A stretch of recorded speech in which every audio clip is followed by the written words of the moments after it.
An agent is a person who represents you.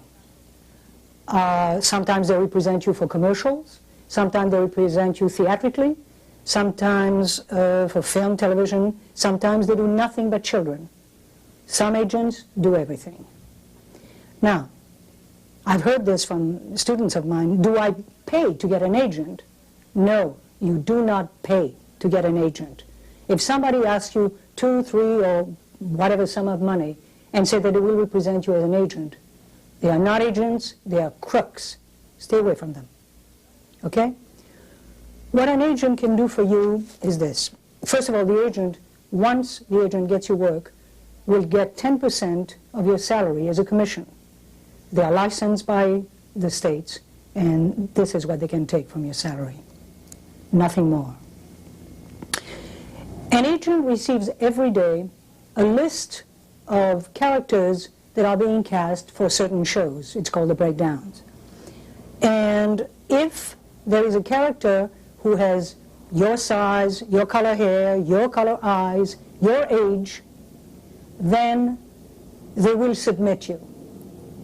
All they can do is send the picture, your picture, and your resume to the casting director. Now, the casting director will either accept you on your looks or reject you. It has nothing to do with your agent.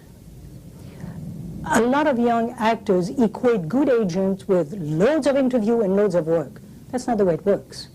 You may have a run of work, and then you may be in a slump. All right. Now, let's say that, first of all, agents are very difficult to come by, as I've said before. You may have to pound the pavement for months to get one. You may get one by sending pictures and resume, and they ask you to come in. You may get an agent by being recommended by a friend. You may get an agent by being seen in a play in some of the most reputable small theater around Hollywood. And you also by, if you know a casting director, if a casting director sees you in a play, they may recommend you to an agent. Now, let's say that you finally get an interview with an agent. They may ask you to do 3 things. Some will ask you to do a cold reading, which is to read a scene that you have never seen before in their office. And they probably will read the scene with you. Some other agents will prefer that you bring in a partner and do a live scene for them. Other agents will prefer to see nothing but a screen test, which is a scene that you have taped on video, usually about 3.5, 4-minute scene. Some agent will want both a screen test and a cold reading. All right. Let's say that now you have been very lucky and you have finally gotten an agent. It feels good, all right? And you get a small role, and you get another small role, and then you get a little bigger role, and then another bigger role. And now you can taste beginning of success. You're beginning to make money in something that you like, in a profession that you chose. And you become greedy. Again, you want too much too soon. So let's say that on a set, you meet somebody who has more credit than you, who has a bigger agent than you, and you convince them, after they become your friend, that you would love to be with their agency. So they introduce you to their big agent. Now, you want to be with them, right? You want to break the contract with the other agent that has gotten the smaller role and is trying to build you up. Let's say that the big agent takes you in either because of your looks, or because they've seen some footage of you and they think you have capability, or they do it to please their bigger client. Now, this is what can happen. You can be lost in a shuffle.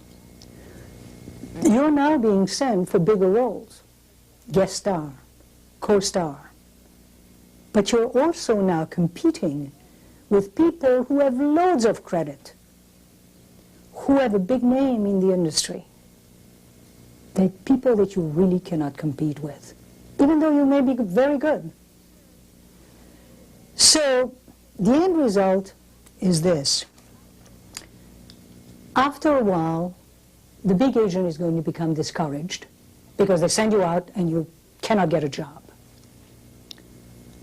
You will become discouraged and you will begin to doubt your ability in acting. Also, since you were a little bit cocky, understand it is okay to be confident, and it's not so good to be cocky. And after you got your first role, of course, you said, I don't need a regular job, and you quit your regular job. So now, after 4 or 5 months, you don't have a cent to your name.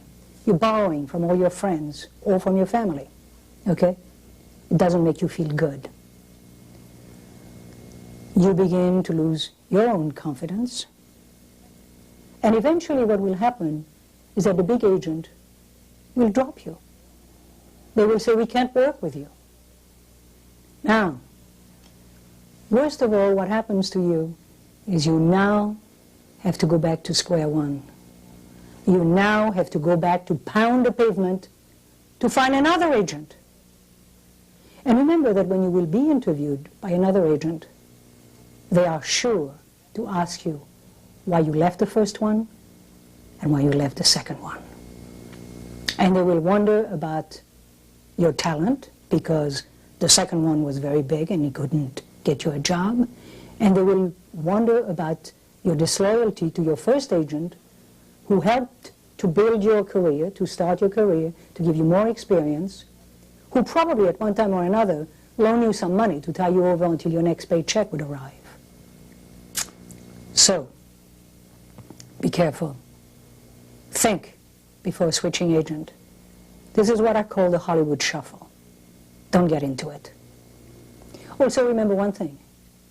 If you're good, agent will find you. They will come looking for you.